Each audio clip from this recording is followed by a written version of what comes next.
নমস্কার বন্ধুরা, রূপসা কিচেন বিলাসপুরে সবাইকে স্বাগত জানিয়ে আজকে একটা রেসিপি নিয়ে চলে এসেছি। আজকে বানাবো বন্ধুরা রসগোল্লা, ছানা ছাড়াই 5 টাকা দামে সুজি দিয়ে আজকে রসগোল্লা বানিয়ে দেখাবো। তাহলে চলুন বন্ধুরা রেসিপিটা শুরু করা যাক। বন্ধুরা এই দেখুন, আমি একটা 10 টাকা দামের সুজির প্যাকেট নিয়ে এসেছি। এখান থেকে আমি হাফ দেবো, তাই জন্য আমি বলেছি 5 টাকা দামের সুজি। এখান থেকে আমি কেটে সুজিটা আমি বাটিতে ঢেলে নেব।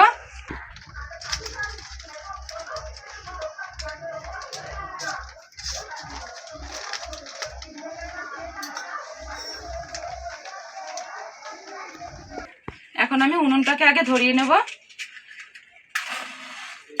এবার আমি কড়াইটা বসিয়ে দিচ্ছি। এখন আমি এই কড়াইয়ের মধ্যে দিয়ে দিচ্ছি সুজি। বন্ধুরা এই সুজিটা আমি হালকা আঁচে 2 থেকে 3 মিনিট আমি ভেজে নেব। বন্ধুরা সুজিটা কিন্তু খুব একটা লাল করে ভাজবো না, এই সাদা সাদাই থাকবে, একটু এইভাবে ভেজে নিতে হবে। বন্ধুরা সুজিটা আমার ভাজা হয়ে গেছে। এবার আমি সুজির মধ্যে দিয়ে দেব দুধ। যেই বাটি মেপে আমি সুজি দিয়েছি সেই বাটি মেপেই আমি দুধটা দেব।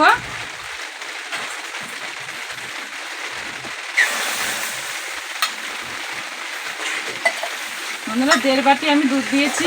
এবার ভালো করে মিশিয়ে নেব।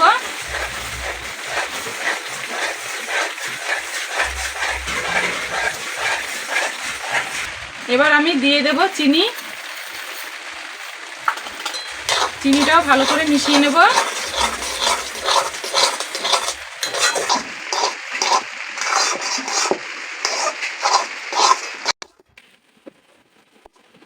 বন্ধুরা এই ডোটা কিন্তু আসল, এই সুজির কিন্তু রসগোল্লা বানাতে গেলে এই ডোটা কিন্তু ঠিকঠাক মতন করে নিতে হবে।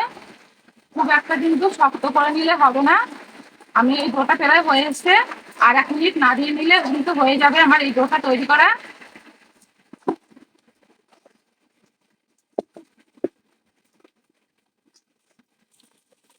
সুজির ডোটা আমার হয়ে গেছে।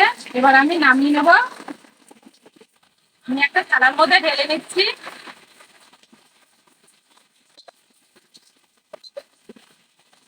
সুজির ডোটাকে একটু ঠান্ডা করে নিতে হবে। সুজির ডোটা ঠান্ডা হয়ে গেছে। বন্ধুরা খুব কিন্তু বেশি ঠান্ডা করে নিলে হবে না, হালকা গরম থাকতে থাকতে এটা কিন্তু বানিয়ে নিতে হবে। এবার আমি এই ডোয়ের মধ্যে আমি ঘি দিয়ে দেব। এবার আমি এটাকে সুন্দর করে মেখে নেব।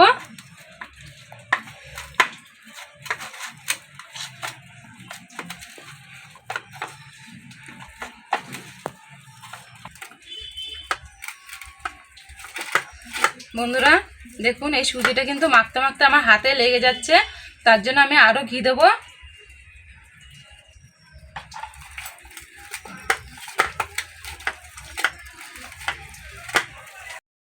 বন্ধুরা সুজির ডোটা আমার খুব ভালো মতন মাখা হয়ে গেছে।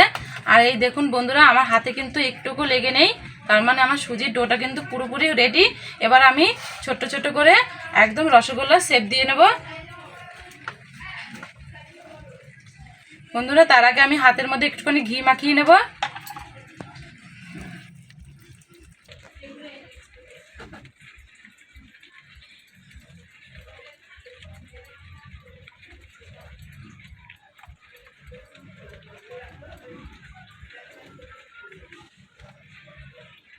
দেখুন বন্ধুরা আমার কিন্তু একটা কিন্তু রসগোল্লার শেপ দেওয়া হয়ে গেছে। দেখুন কত সুন্দর লাগছে দেখতে। থালায় রেখে দিচ্ছি।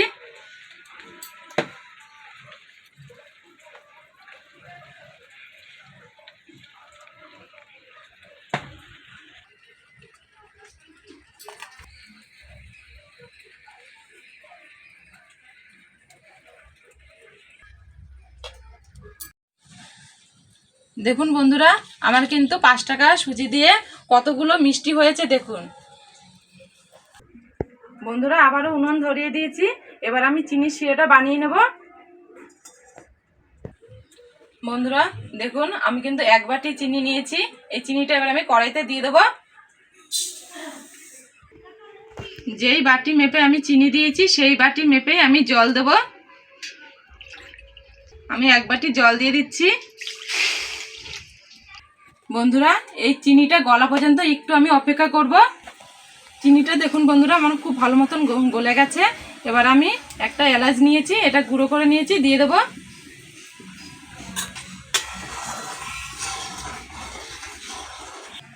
দেখুন বন্ধুরা, চিনির শিরাটা কিন্তু ভালো মতন ফুটে গেছে। আর চিনির শিরাটা কিন্তু খুব একটা ঘন করা যাবে না, একটু কিন্তু পাতলা পাতলায় থাকবে। এবার আমি যে মিষ্টির শেপগুলো আমি দিয়ে রেখেছি সেগুলো আমি এবার দিয়ে দেবো এই শিরার মধ্যে।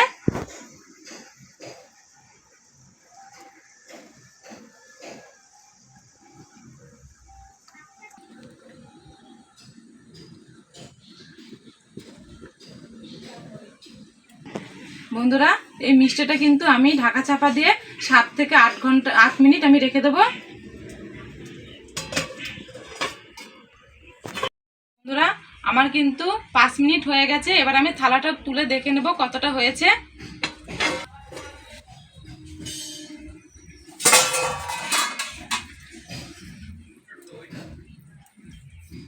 এবার আমি এই মিষ্টিগুলোকে এইভাবে একটুখানি নাড়িয়ে দেবো। বন্ধুরা, খুন্তি দেবেন না, খুন্তি দিলে কিন্তু ভেঙে যাওয়ার সম্ভাবনা থাকতে পারে।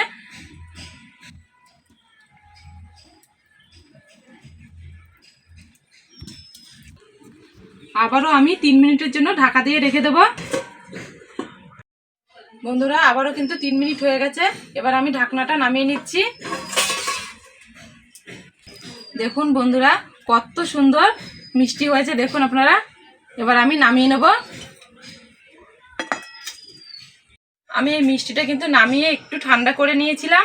এবার আমি এই পাত্রটার মধ্যে ঢেলে নিচ্ছি।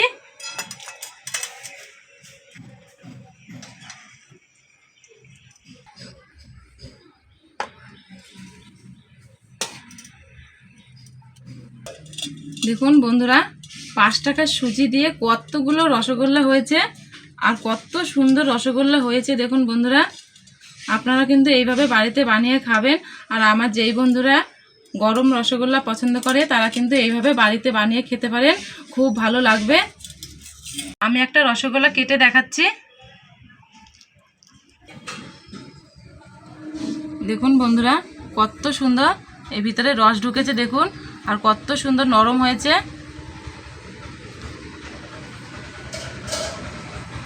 বন্ধুরা, আমাদের এই রসগোল্লা রেসিপিটা যদি আপনাদের ভালো লাগে, লাইক, কমেন্ট, শেয়ার করবেন আর আমাদের চ্যানেলটিকে সাবস্ক্রাইব করবেন।